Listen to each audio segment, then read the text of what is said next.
Welcome in to a special holiday edition of Your Boys from Sport Ball. I'm Sam. You know me well. With me are two strangers. Who are you?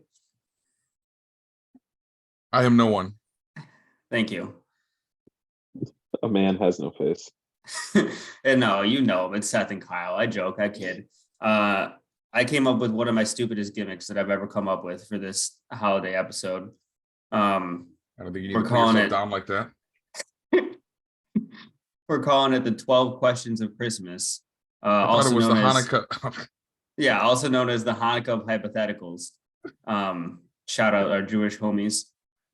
Ben. Us three personally celebrate Christmas, but you know, we hope you enjoy this episode no matter what holiday you're celebrating this time of year. I have, if you're keeping track, only 3 drinks in front of me, all of them in a desperate gambit to stay hydrated, which is gonna fail. Wow, you really are sick if you only have 3 drinks. You Yeah, it's barely only can tea. muster the energy to get your normal complement of beverages. I know, it's only tea, Gatorade Zero, and water. Can you believe that? Yikes. I have a slight cold, so this is like basically my flu pod. Of course. I thought Kyle was gonna say something, but he didn't even react. I don't know what to add on to that. I feel like Sam's been trying to garner sympathy from us for the last 2 months because he perpetually has a cold and everyone's just unfazed at this point. Yeah, nobody even says like, "Oh, I'm sorry. That must feel bad." Oh, I'm sorry. That must feel bad. Thank you. That's all I needed. Maybe one of our Belgian listeners will tweet at me saying, "Sorry, you have a cold," and then I can finally die in peace. We can hope. All right. So, shall we get into our 12 questions of Christmas? Patent pending, dare I say, or no? TM. Number 1, if you were to redraft the wide receivers drafted in the last 3 drafts, let's exclude this past year because we're not sure yet about those boys, but from 2019 to 2021, what would be your top 10 in order? This is a sneaky tough one. Kyle brought This this is up really to me. tough. This is the one question that Kyle contributed to the 12 questions of Christmas. Whoa. I And think you it contributed 1 or 2 more, but they didn't make the cut, it didn't seem like. That's correct, yeah. I didn't contribute any because I wasn't asked, so I don't know how I should feel about that. Yeah, we kept Seth on the loop on this one. Just safer that way. So I'm guessing we all have the same top 2. I'm guessing we all have Justin Jefferson and Jamar Chase as our top 2. In that order for me. I don't know if anyone wants to be spicy and put Chase first. That would be an outrage. Kyle agreed.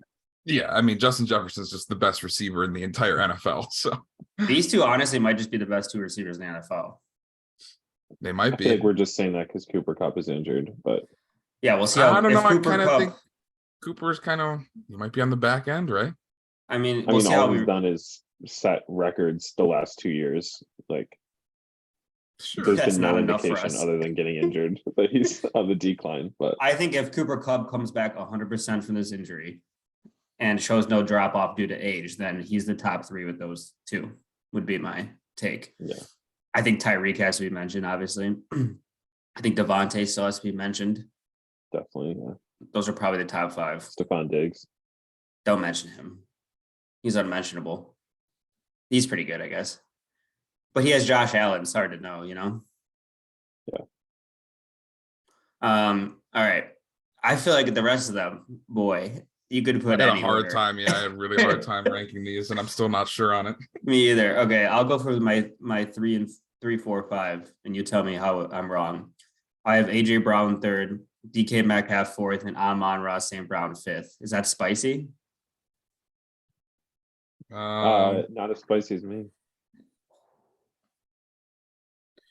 I also had AJ Brown 4th. Okay. Although, yeah, like AJ Brown 3rd, you mean? No, I had him 3rd. Sorry, my bad. Okay, I skipped over one person. All right, Just so I go have through your Deebo 3 through Samuel. 5. Yeah, Oh, yeah, I have Debo Deebo 3rd. Samuel 3rd, then AJ Brown, then Amon-Ra. But again, it's really like you said, like so much of it is dependent on quarterback play, right? Like, are we overrating AJ Brown because he has one of the better quarterbacks. Even mean, he's though been it's doing not this, like Jalen though. Hurts is like a pocket passer, but He's been doing the And- same thing though since he came into the league Yeah, with he's Ryan been Ryan Tannehill. Tannehill, yeah. yeah. So And I the mean, thing with Debo is like, it's not quarterback dependent, it's more play caller dependent, right? Like Kyle Shanahan is the best offensive play caller in the league. And I don't know how to separate him from that, I guess. Like, what would he look like on another team? Makes you wonder, you know what I mean? Yeah. I think I might have had this. What was your order, Sam? It was AJ Brown. DK Metcalf and Amon-Ra. Okay. I had so my 3 through 5 was AJ, Amon-Ra, and Debo. I should probably have Debo higher. I just wonder, like, what would he, let's say you switch him and Amon-Ra, right? What would that look like? Although they got a sneaky good play caller in Detroit, so maybe that's not a great. That's not a Detroit is great dangerous, analogy. dude. They're looking good, and I love it, honestly. Yeah.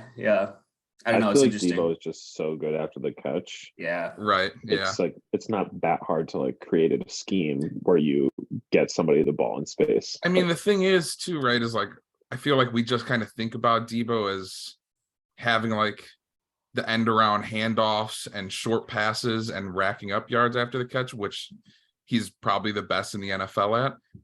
But his first season, he wasn't only doing that. He was catching passes down the field. Like, it's not something that he can't do. He was stud at that as well. He's good at contested catches too. Right. I mean, yeah. obviously we're splitting hairs here. All these guys are elite, you know.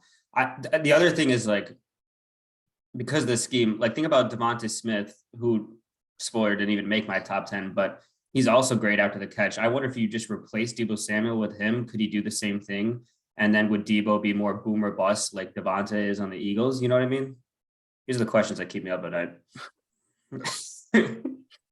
Okay, so we have a top 5. Next, my 6 through 8, I'll give you. I have Jalen Waddle 6th. I have Debo at 7, and then I have T. Higgins at 8. Jalen, I know you could make the same argument with Mike McDaniels that you do with Kyle Shanahan, but he was good before Mike, and he's also just really, really fast, which I feel like kind of transcends any scheme if you're just really good at like being fast, you know? Yeah. No, I agree. I had again, everything after the top 2, I can see anybody argue any spot pretty much for the most part. These 3 that I have next, I mean, I kind of, so I have DK, CD, and Waddle as 6, 7, 8. In that order. And I wasn't sure. I moved DK all over the place on this. At one point, I had him top 5. One point, I had him, I think, like 8th or 9th. Ended up with him at 6th. So, I mean, DK's a tough one. Yeah, but at the same time, it's like he does everything that you want, and he's outrageously huge and outrageously fast. So I feel like you can kind of pick him up and put him anywhere in any offense in any NFL, and he's going to produce. I'm not sure I could pick him up, but yeah. And yeah, he's been good with Geno too, right? It's not like it was Russ dependent. Although Geno's better than Russ. So yeah, right, exactly. Yeah. I had the mirror order of Kyle. So I had Jalen at 6, then CD, and then DK. Wow. I think I agree with everything Kyle said. I think DK, for me, it just seems a little bit less consistent, which again isn't always his fault. But I feel like he kind of ebbs and flows, and sometimes has monster games, and other times like he can kind of be shut out. And maybe like Waddle and CD are a little bit better at like route running and getting open, whether that's just speed or otherwise. Whereas DK is like just a more physically imposing type receiver. Yeah. And I might have been blinded by that. I kind of feel like maybe CD should have been above DK in my rankings, but I absolutely disrespected CD on these rankings. Yeah, I did. I feel like I did too, even at 7. Like, I feel like he might be, I think he's probably deserving of top 5 as well, but I don't know. I just feel like, yeah. Go ahead. I don't know why I just don't. Yeah, he was on our fantasy team last year. I have him on, I think, 1 or 2 teams this year. He always produces pretty much, and it didn't even matter. I just feel like he's not as alpha as I want him to be, even though he is an alpha receiver. If that makes sense. He just leaves me a little cold. I get a little flaccid when I watch CD. I think like if he was on any other team but the Cowboys, we would talk about him way less. He'd just be like Michael Pittman or like another player I have 9th on this list, which I'll spoil now, I guess. I have Terry at 9th, Terry McLaurin. Did you have T and where'd you have T at? T was 8th. So I have T Higgins, then Terry McLaurin, then C Lamb. Probably unfair, CD honestly. 10. I just wanted to prove the point that I think CD is a little overrated. Terry over CD is pretty wild. Terry has to deal with the worst quarterbacks in the league. It feels like a miracle when he finally makes a catch, and it is because he's so talented. And like he's had to deal with Carson Wentz, Taylor Heineke. Need I go on? I mean, they've had like 10 mediocre quarterbacks since he's been there. I just feel like I don't necessarily disagree. Like if you switch Terry and CD, that like their production would switch as well. That being said, I feel like it's still a little bit of an unknown how Terry would do in the Cowboys offense. And so you got to give the benefit to somebody who's actually done it rather than just like, we're expecting that, oh, if Terry was in the Cowboys offense, he'd be just as good as CD. But like CD is already as good as himself. I didn't realize how eerily similar their stats are. Yeah. But if I'm drafting, you know, I got to go for upside super strongly. Yeah. And I think T Higgins, I put him at 8 too, because like he's behind Jamar, but if I was a team drafting my number 1 wide receiver, I'd prefer him to Terry and CD. Yeah, I have T and then Terry 9, 10. So we're really not that far off. Is that what you have, Kyle? Did you have anyone different in your top 10?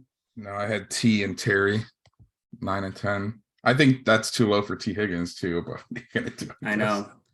Honorable mentions. I mean, you know, like I said, Devonta Smith, Marquise Brown, Deontay Johnson. If you want to get, I mean, Deontay with a better quarterback can be pretty good too. But man, what an influx of talent we've received in the wide receiver position, huh? CeeDee Lamb and Terry McLaurin per game over the course of their careers.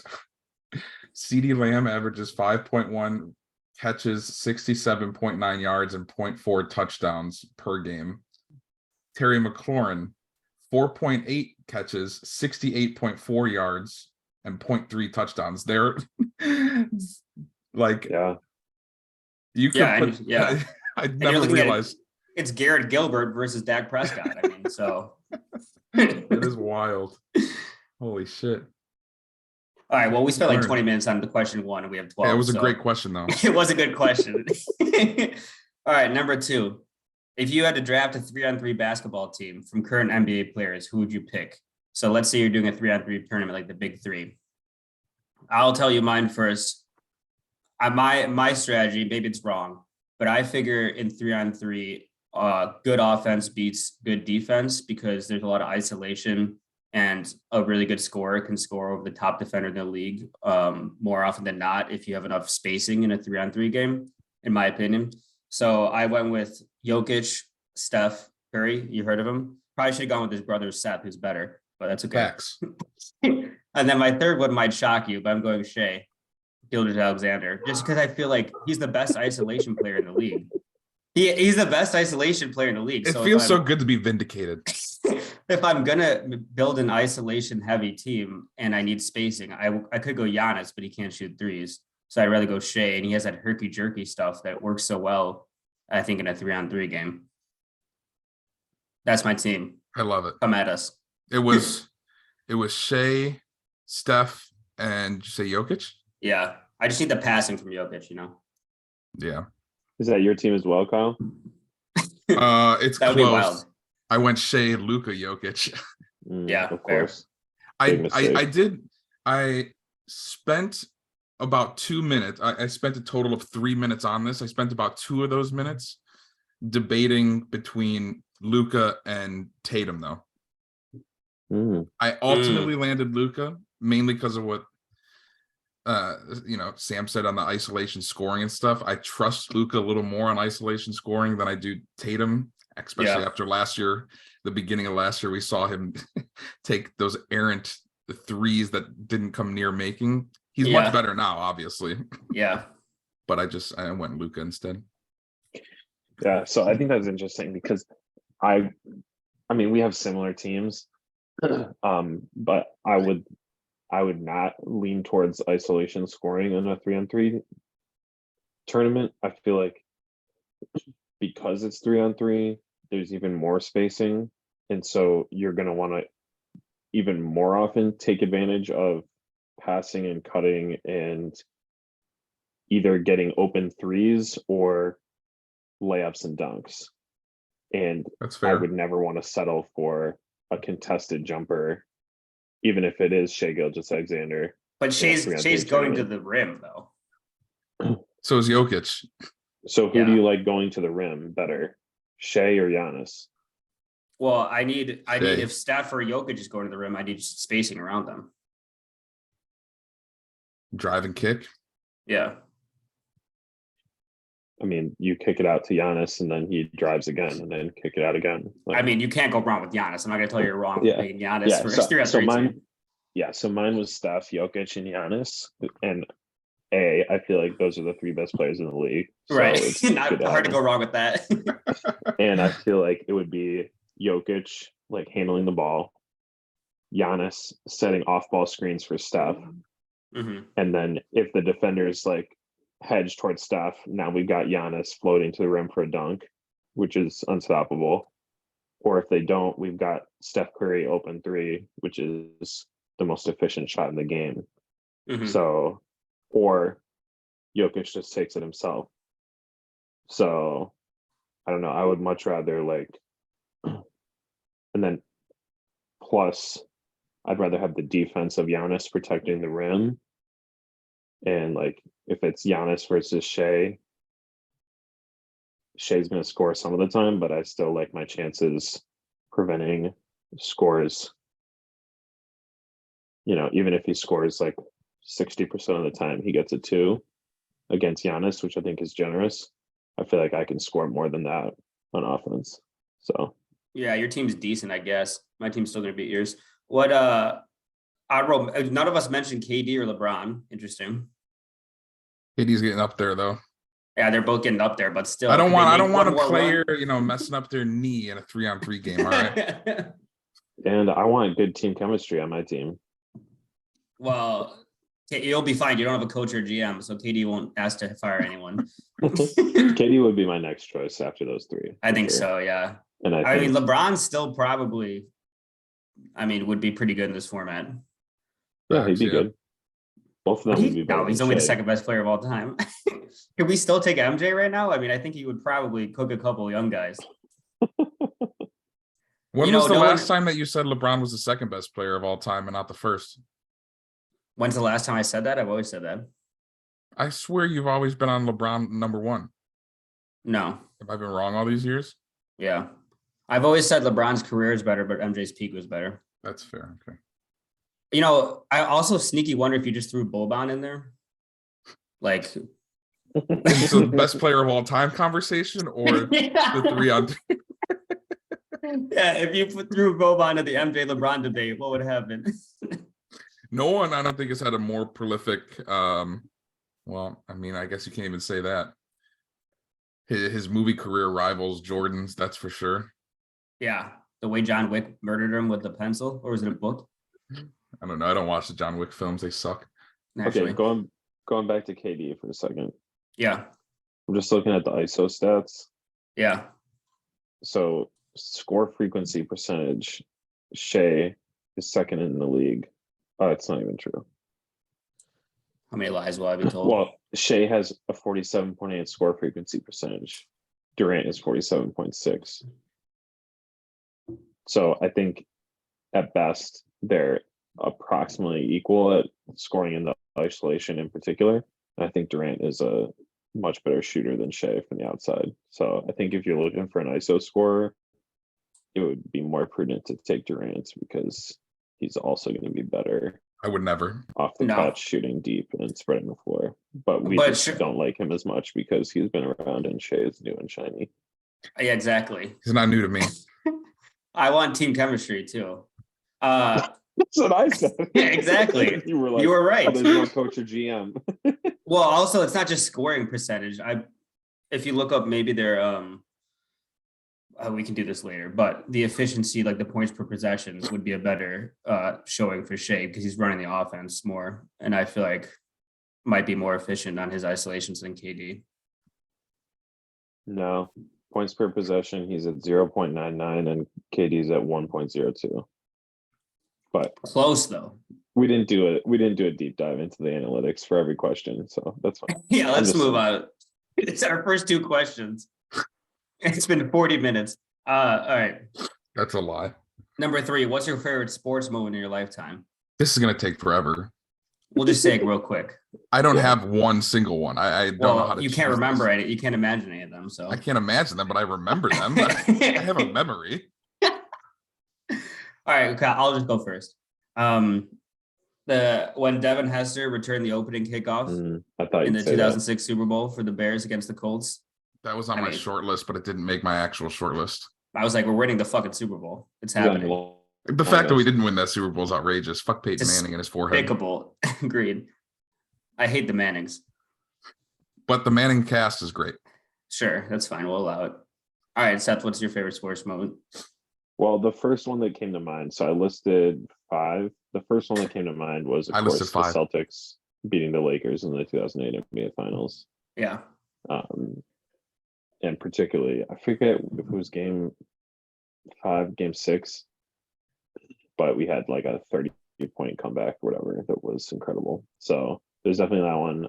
I'll just mention the Minneapolis Miracle a couple Of years course. ago. Gotta be. Keenum to Diggs was incredible.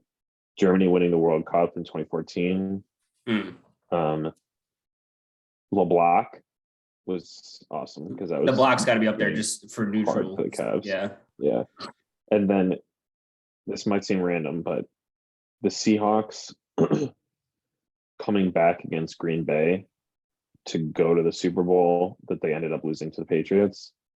But there was just a wild playoff game, and there was this one play where Russ was like scrambling and it was like 4th down and he was almost sacked, and then he escaped and threw this like across the field pass for a touchdown, and then they ended up winning, and it was beating the Packers. So that's a big memory that came up as well. That game was sick. That is a classic playoff game. All-time playoff game. Yeah. I too had 5 that I couldn't choose from. I'm going to choose one just for the sake of this pod. And it's going to be the White Sox World Series in 2005, where they swept the Astros. I do remember game 4 was in Houston. So they're obviously it was late when the game was getting over. It was way past my bedtime at the time. And I was running through our house with a broom sweeping. I don't even know how old I was. I was 11 years old.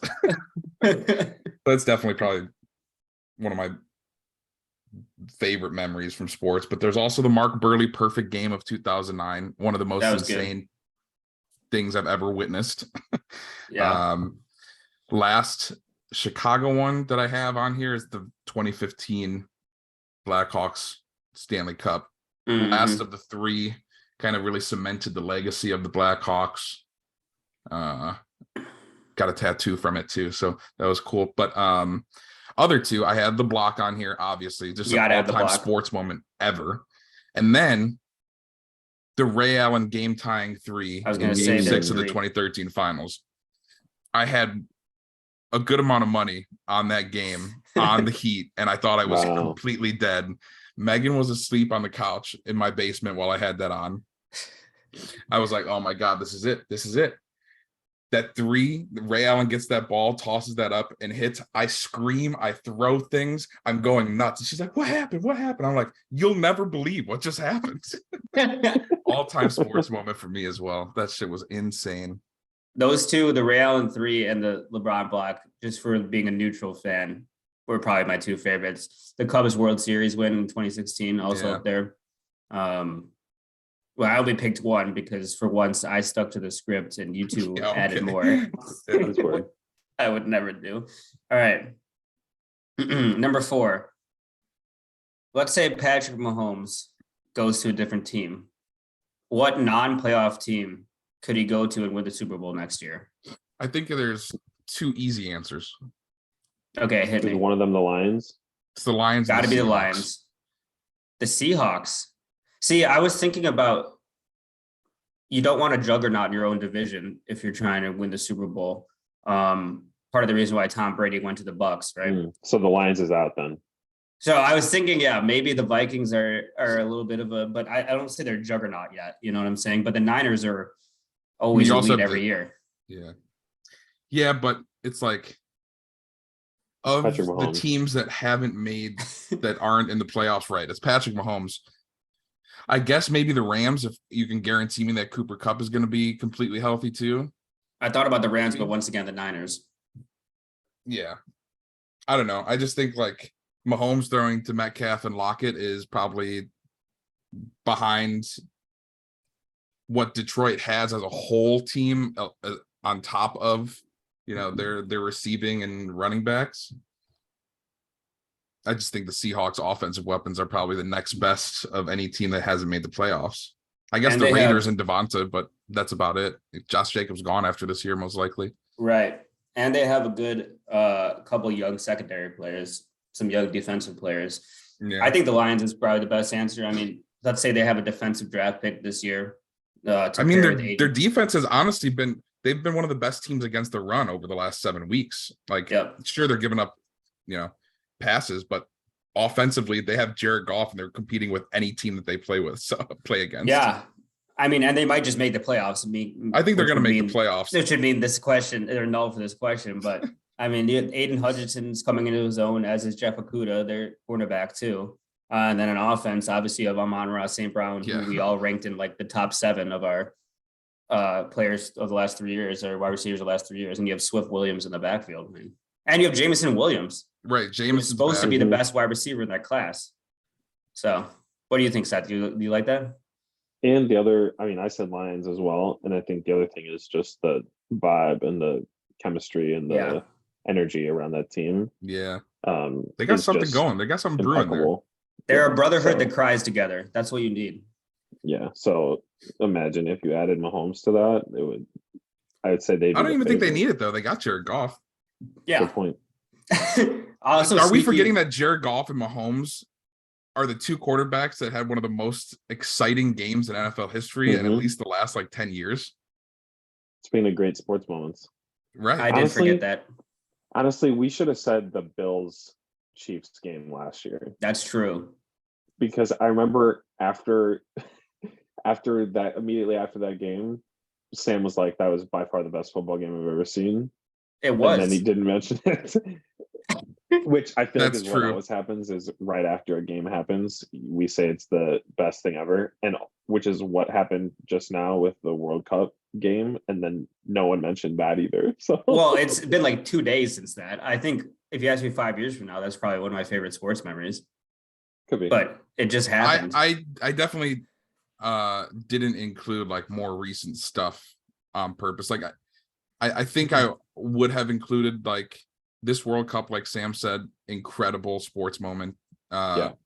Even the Vikings Bills game earlier this year, I think that could easily be included in the top 5. Again, it's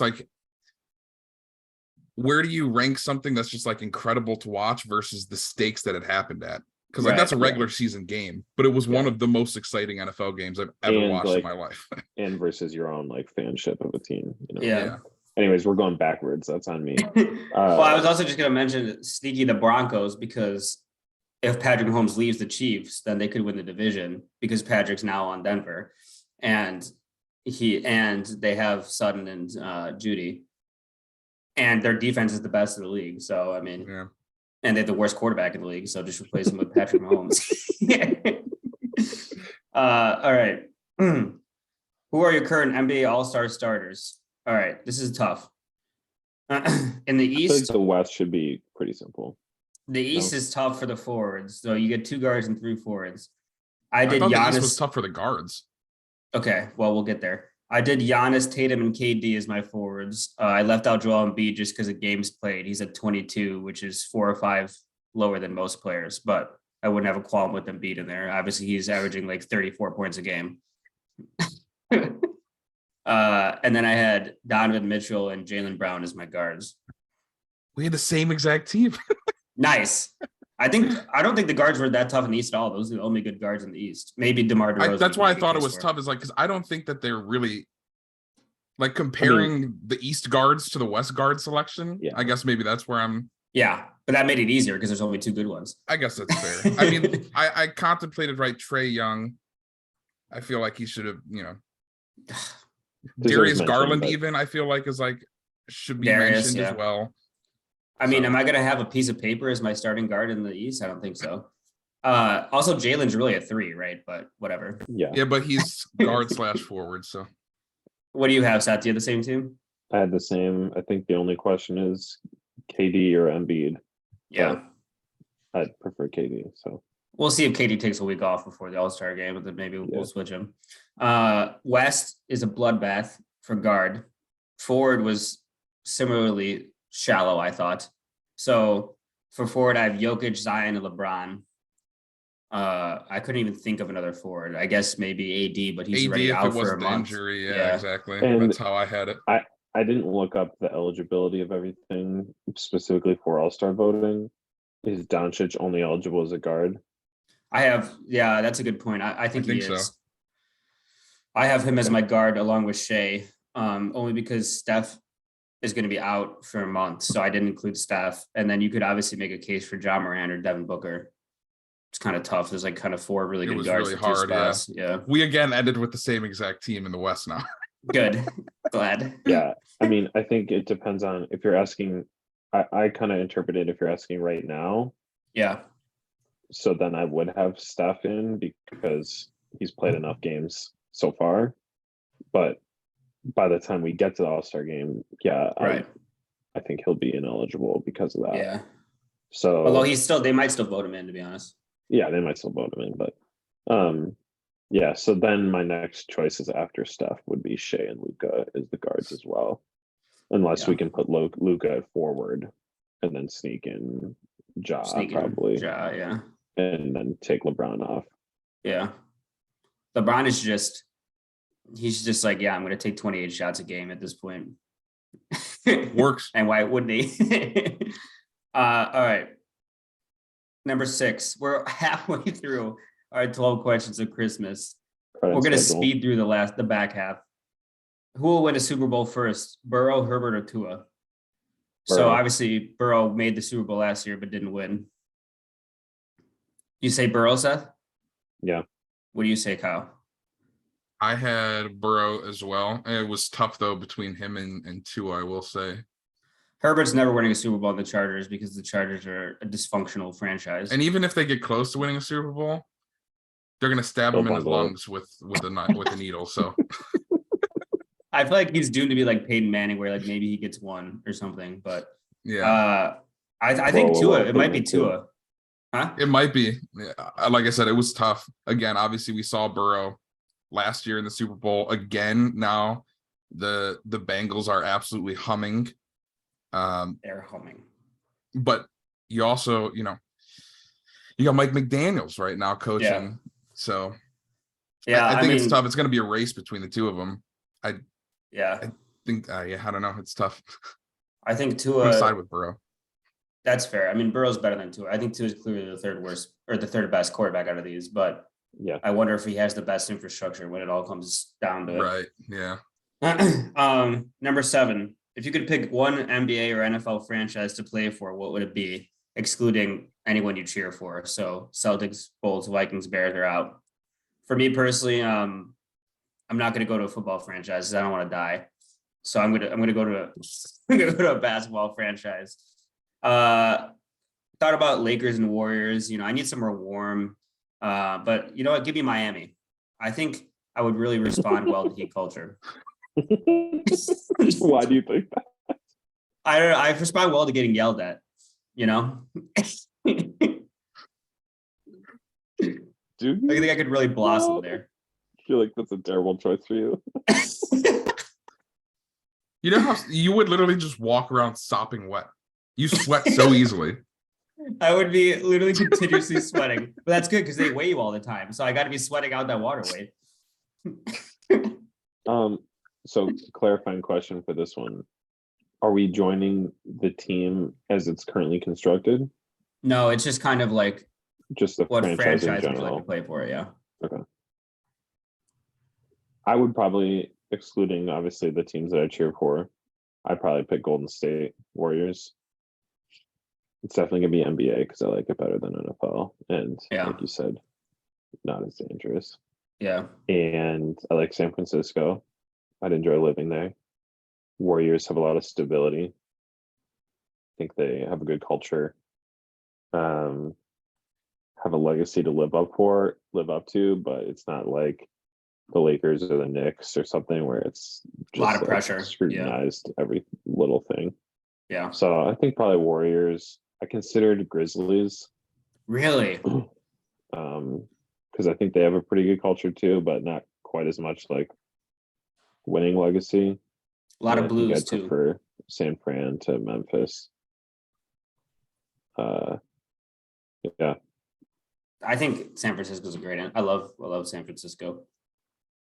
What about you, Kyle? It's a tough one, but I think I'm gonna roll with the Grizzlies. I can see This is my vibe, you know. it. Gritty blues music. Me and Ja would be best friends. You don't get Ja though necessarily. I guess you can have him. Fine. I'm clearing out the Miami roster personally. All right. If you were allowed, this is number 8. If you were allowed to have a non-QB win the NFL MVP this year, who would you pick? Now, of course, it is allowed, but because of the disgusting, despicable tradition of the award, it always goes to a QB. Seth, I think you and I may have the same answer, but I'm going to go Justin Jefferson. Did you have that as well? Yeah, I picked Justin Jefferson. I had a backup choice that would, in case I was accused of bias, which of course I am biased. It's the correct accusation. I mean, I think Justin Jefferson, what he's accomplished as a wide receiver and, fueling the Vikings to one of the best records in the league, and also doing it all with Kirk Cousins as quarterback is pretty remarkable. And I honestly haven't looked at the metrics on this or the stats really this year, but my second choice would be Michael Parsons. Yeah. Although he's slowed down as of late. Yeah, I feel like he has, but I don't know. Just when I've watched it in the past, and again, I don't watch super closely, just with like paying attention to fantasy football and everything more so. But I feel like he's so versatile and can do anything on defense, and deserves even more credit than he gets. Yeah, I think he has like a lingering injury or something, but at least at the beginning of the season, he was up to like 60% pressure rate or something, despite the fact that he doesn't even rush the quarterback on every play. Like he drops back in coverage like half the time. Right. Yeah, that's a good pick. Justin Jefferson, just before we move on to any other candidates, is leading the league in catches at 111, yards at 1,623, and is leading. He could break the all-time record in receiving yards for a season. Yeah, and he's leading in 20+ yard catches at 26, which it kind of feels that way, right? And I mean, he had that one-hander on 4th and 18, which propelled him to the win against the Bills, and he also went insane in the game that they came back from 33-0. So I feel like he helped will them to at least 2 close wins, and they're the 2 seed. So he needs to average, before going into last week's game against the Colts, he needed to average like 125 receiving yards a game to break 2,000-yard receiving season, which has never been done before. Coming out of the Colts game, he had 123 receiving yards. So he's right there. Let's go. He's right there. Just needs to keep up that pace, essentially. I had Justin Jefferson too. But again, if I couldn't pick Justin Jefferson, or I didn't pick him because everyone else picked him, it was between Parsons and Nick Bosa. I was going to say Nick as well, yeah. some of these guys, like him and TJ Watt, you really notice when they're gone. Like Yeah, I they're mean, out for a Nick's game. Bosa's missed more than one game, right? He's missed a couple games, I think. Yeah. He's leading the league in sacks at 15 and a half still. So fucking good. All right, number 9. Nerf gun to your head. You had to pick one NBA team to win the title this year. Who is it? Seth, obviously going to say Celtics. Yep. I feel like almost it has to be a team from the East because the West is so wide open. But that being said, I'm going to go Pelicans. Just kidding. Oh He my had God, me in the can you first imagine? half. The king of contradiction strikes again. I think I'm going to go Bucks. Giannis plus a healthy Middleton. Done it Of course, before. Giannis didn't even make your 3-on-3 team, but Well, they don't play 3-on-3 for the NBA title, so. they don't. Kyle? I went Grizzlies. Wow. I mean, I had them. I mean, it's his franchise that he now plays for. So. Right, that too. But at the beginning of the season, before the season even started, they were one of those teams for me that I said, and they're right there. I had them as the team to finish the West in the first place spot. I don't know. That was a That was terrible the way of weirdest wording way that. Why did I word possibly that To like finish that? first in the West. Yeah. And they're tied right now with Denver for that spot. So, and we're halfway through the season almost. Or I just feel like if there was a Nerf gun to my head, my life on the line, the West is so, like there's so many good teams in the West, whereas I feel like I would be surprised if there was an East team in the finals that wasn't the Bucks or Celtics. So that gives me a 50% chance, Of course I say that, who knows, but all right, we're almost done, I swear, listeners. Belgium, they're already out celebrating the holidays. They've stopped listening. Number 10, if you could change one rule in the NFL or the NBA, what would it be? They already changed the one rule in the NBA I wanted to change, which was the transition take foul, and it's already made it infinitely better. I want them to change the NFL rule where if you fumble through the end zone, the other team just gets the ball on the 20. What's up with that? I'm on the goal line. I'm reaching for it. I fumble it. The other team doesn't even get it on the 1. They get it at the 20 with lots of breathing room. Doesn't really make any sense to me. That's a good one. Do I have a solution? No. I think you just presented a solution. Give it to him at the 1. I guess I should have muted myself before I blew my nose 3 times. I didn't even hear you. No, me neither, actually. The change that I would make would be in the NFL as well. I would get rid of challenges. Every play is reviewed. And it's stopped if there's a clear mistake by the referees, right? Like they clearly miss a pass interference call, or there's some play that's not a judgment call. So it's like someone stepped out of bounds. They did or they didn't. You can find it out with replay for sure. Then they reverse the call.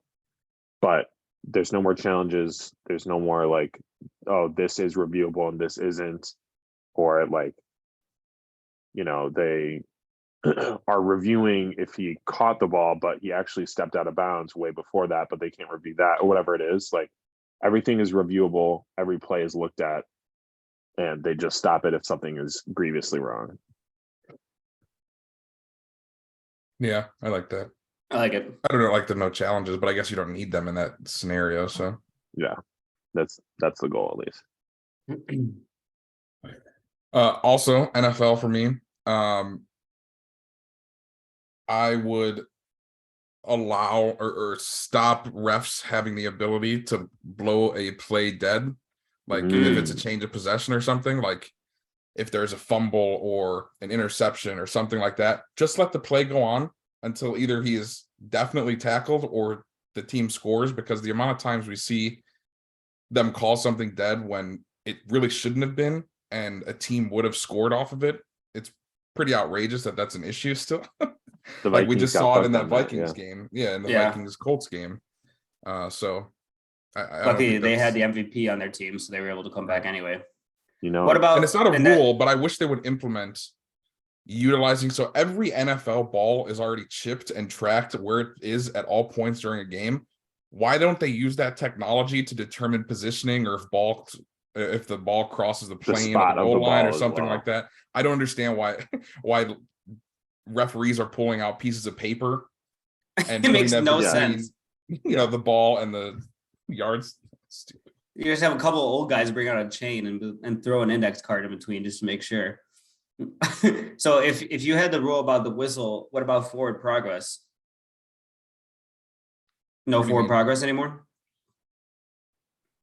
Yeah, that'd be forward progress, right? So you would still allow them to whistle forward progress, and even if they fumble afterwards?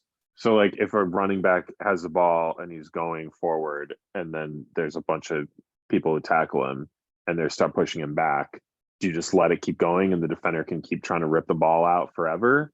Or No, like, when no, is the no, play I don't dead? think so. I think there would have to be something implemented, like if you are in that position, right, and you don't move forward after X amount of seconds or something, and you're just getting pushed back, then you just call the play.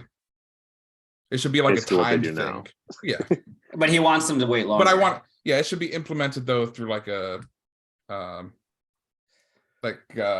utilizing the chips in the ball to say, hey, he's not moving forward anymore. It's been this long. Ref gets a little buzz in his ear, then he blows the whistle. I say just get rid of forward progress. If you guys want to take all 11 players and pick up Kyler Murray and take him all the way into the other end zone, go ahead. Rip his limbs off Safety. for all I care. I don't give a shit. They just carried him, fireman's lift, carried him to the other end zone, safety, game over. Game over. Call it. All right, number 11. There's rumors of Trae Young dissatisfied with the Atlanta Hawks franchise, and I think perhaps the Atlanta Hawks franchise should be just as satisfied with him. But it's fine. If he does demand a trade, where should he go? Is number 11. Might I suggest China? Why do you hate Trae Young so much? Can you imagine? I demand a trade to China. They would love him over there.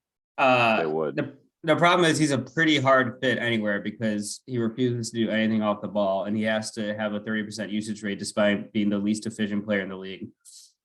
And he's a piece of paper on defense, as we well know. I would say just throw him to the Spurs. Let's start over. I mean, if we're gonna do that, trade him to the Bulls and get back like DeRozan and Levine. Don't give us a draft say pick with that. it. That'd be so much better than watching Young. this current team. Oh, I cannot. There was almost a Trae Young. mutiny in the locker room the other night. I know. Wait, in our locker room? Yes. There's almost a mutiny in the Hawks locker room too, though. That's not going to solve our problems. I think we'd like Trae better than whatever the hell Levine's doing. Trae at least is putting up stuff that supports his contract. Maybe he's not playing defense, but he never really did. So who cares? Levine, on the other hand, just got paid a max deal and he's asked. So, well, Trae still has 2 knees. That's not really fair. Yeah, so give me 2 knees. Give me 2 knees, baby. 2 knees, Trae. No, I don't want him. I'd rather just tank for Wemby. I mean, we only keep our draft pick if it's top 4, right? Yeah. So let's go for it, baby. We're not that far off from top 4 right now. Although we did just win 2 in a row, so maybe. I know. I don't know what the hell they're doing. All right, Seth, who would you trade Young to? So I figure if you want to do go to a system where you could maybe convince him to start changing his habits. No, don't just say it. Then Toronto. Maybe it's like a Van Vliet for Trae swap or something. And because of their infrastructure there, he starts playing more in the flow of the offense. However, I don't expect that would happen because that was the whole idea with getting DeJounte was that Trae would make some adjustments and he has not. So then I think they should just give him to the Clippers. And the Clippers just become this high profile juggernaut players who you don't really know who you can count on, whether it's injury or otherwise. But they've got Trae, PG, and Kawhi, and hopefully 2 of them are playing well or playing at all at any point, and they just dive into that kind of star-studded cast mentality. That would be interesting. Plus, those 2 can cover for him defensively. Mm-hmm. But would he be happy there? Probably not. Probably not. The Bulls at this point in time have a 29% chance to be a top 4 pick. Let's tank it out, baby. That's what I'm saying. Yeah, That's what I tried to tell you at the beginning of the season. We didn't listen. I wasn't hearing it then. Can you imagine how much Victor would love Chicago? He's probably never even seen snow. I guess it snows in France. All right, this is the last one, number 12. Oh, we have a bonus question at the end, I guess. But this is the last one of the 12 days of Christmas / hypotheticals of Hanukkah. The Vikings are 25 to 1 to win the Super Bowl. You like that? You like that, don't you? You 6'6" man, patent pending. I don't like it at all, personally. I thought it was you You know like I that, like don't that. you salty son of a bitch, or Mitch? Salty son of a Mitch. I knew exactly what it was. I do. I love that, to be honest with you. No way, dude. Lock it in. So they have. I The was looking at odds it. as a what did they? The second or third best record in the entire NFL. Here's who I'd have above them. You can stop me when you disagree. The Bills. That have the Disagree. odds that are above them. What do you mean? No, this is my own personal opinion. Actually, DraftKings has the Chargers over them for odds to win the Super Bowl, That's as if fucked the up, Chargers dude. are even an NFL franchise. That's what I'm saying. Like, I don't understand. All right. So personally, in my opinion, the Bills, the Chiefs, the Eagles, the Bengals, and the Niners, I would all take over the Vikings to win the Super Bowl. Then maybe Cowboys, Miami, and the Ravens. They're in that group for me. Starts to get dicey. Seth's gone. He couldn't take this slander. That's it. I mean, their defense is terrible. I know that they keep winning close games. And so maybe they'll, have a couple comebacks in the playoffs and pull some out of their ass. But can they do it for 4 straight rounds or 3 straight rounds? I'm just not sure. I mean, the first round right now, they'd be playing Washington. Not really concerned about. It's the next round where it gets dicey. They'd probably end up playing San Francisco. Right. Easy win. Give us. But after the San challenge. Francisco, then it's most likely Philadelphia or Dallas. Easy win. And then you're in the Super Bowl. See, Todd just laid it I out. would, It's simple. I would 25 to 1 are way too low of odds for a team that has an offense of this caliber. Kirk Cousins or not, I don't give a shit. I think it's, if anything, the odds are too low for a team that's never won the Super Bowl. And You think also that it has should Kirk be- Cousins. We're You think due. the odds should be worse than 25 to 1? Like, Yeah, you I think it should be I like think 30 to 1 or 40 to 1 or something like that. I think Miami and the Ravens and Cowboys maybe should be above them in the odds. Definitely not the Chargers though. I don't know what the hell DraftKings is thinking. This is why we're not sponsored by him. All right. Well, I guess that was the 12 questions of Christmas. Do you think that we'll get a patent for that? A trademark? Probably not, huh? Definitely. Okay. Kyle, you had a bonus question. Did you come up with anything for that? No, I didn't look at it because it was on your sheet. I didn't really think about it too much. Sorry, we don't Alright. have time for it anyways. We'll bring it next time. Okay. There it is. All our listeners can wonder what it is. Well, happy holidays to all you out there, whatever you celebrate. Don't you dare wish me a happy Honda Days when you know I celebrate Toyotathon. All right, Kyle, set up our listeners with I some think that holiday was cheer. it. I think that was it. That was it? All right, cut the rest. Yeah.